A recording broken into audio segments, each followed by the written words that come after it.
Halo Sobat Mata Militer Ngapak. Kabar mengejutkan kembali datang dari dunia alutsista. Ada proposal besar yang diajukan kepada Indonesia di tahun 2025, yaitu rencana akuisisi kapal induk legendaris milik Italia, Giuseppe Garibaldi, lengkap dengan helikopter dan UAV modern. Nilainya fantastis.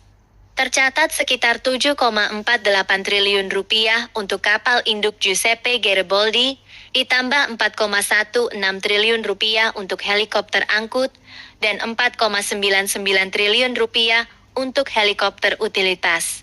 Sumber pendanaan bisa berasal dari kredit ekspor asing, pinjaman bilateral, maupun lembaga swasta. Meskipun dokumen tidak secara eksplisit menyebutkan bahwa helikopter tersebut khusus untuk kapal induk, tapi skema perencanaannya menunjukkan bahwa helikopter-helikopter itu memang akan ditempatkan di Garibaldi jika transfer jadi dilakukan. Spesifikasi kapal induk Garibaldi.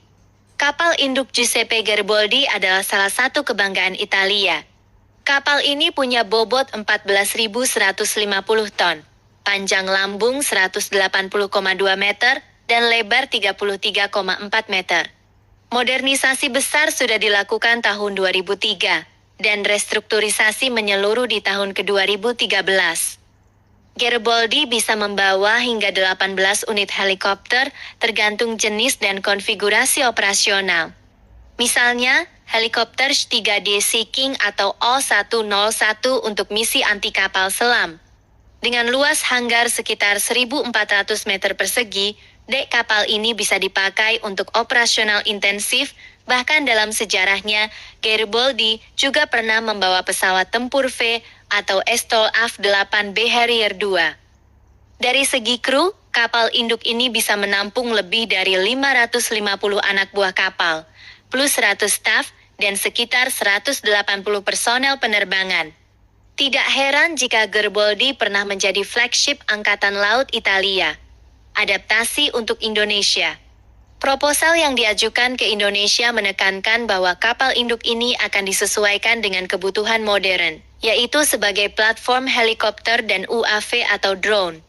Hal ini nyambung dengan kerjasama Indonesia dan perusahaan Baykar dari Turki bersama Republik Jorp untuk produksi lokal 60 drone TB3 Laut, serta 9 UAV Akinci.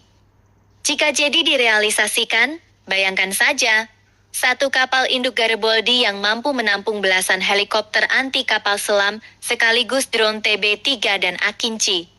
Ini akan jadi lompatan besar bagi kekuatan proyeksi maritim Indonesia. Analisis. Banyak yang bertanya, apakah Indonesia benar-benar butuh kapal induk? Jawabannya, dalam konteks geopolitik kawasan, keberadaan kapal induk akan memberi daya gentar luar biasa. Tidak hanya sebagai alat tempur, tapi juga simbol kekuatan. Apalagi Indonesia punya perairan luas yang perlu pengawasan, mulai dari Natuna hingga Samudra Hindia. Jika Garibaldi jadi masuk ke TNI AL, maka Indonesia akan punya salah satu aset strategis terbesar di Asia Tenggara yang bisa mengoperasikan helikopter anti kapal selam, drone pengintai, hingga UAV tempur. Namun, Sobat Mata Militer Ngapak, ada catatan penting di balik semua ini.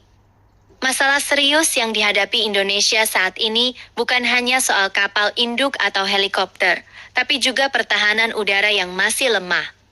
Indonesia belum memiliki sistem AWACS yang sangat penting untuk memberikan gambaran situasi udara secara menyeluruh. Tanpa AWACS, radar darat kita terbatas jangkauannya, terutama di wilayah kepulauan yang sangat luas. Selain itu, kapasitas peperangan elektronik Indonesia juga masih terbatas. Padahal, di era modern, peperangan elektronik adalah kunci, mengacak radar lawan, mengganggu komunikasi, dan melindungi aset udara maupun laut dari serangan rudal. Lebih jauh lagi, Indonesia juga belum memiliki rudal berjangkauan menengah hingga jauh di atas 1.000 km, apalagi 10.000 km. Rudal dengan jangkauan strategis seperti itu biasanya dimiliki oleh negara-negara dengan kemampuan pertahanan dan ofensif kelas dunia, seperti Amerika Serikat, Rusia, atau Tiongkok. Untuk Indonesia, hal ini masih jauh dari realistis. baik dari sisi teknologi, biaya, maupun doktrin pertahanan. Jadi meskipun kapal induk Garibaldi akan menjadi kekuatan besar, tetap ada kesenjangan strategis yang harus segera dibenahi.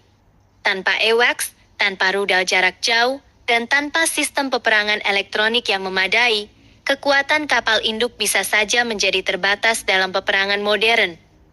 Inilah tantangan besar bagi Indonesia ke depan. Bagaimana melengkapi setiap elemen kekuatan, udara, laut, dan elektronik, agar bisa benar-benar memberi efek gentar dan melindungi wilayah kedaulatan kita dari segala ancaman. Dan dukung channel ini menjadi channel informasi terkini mengenai bagaimana dunia militer sedang berkembang dan teknologi militer terbaru. Terima kasih.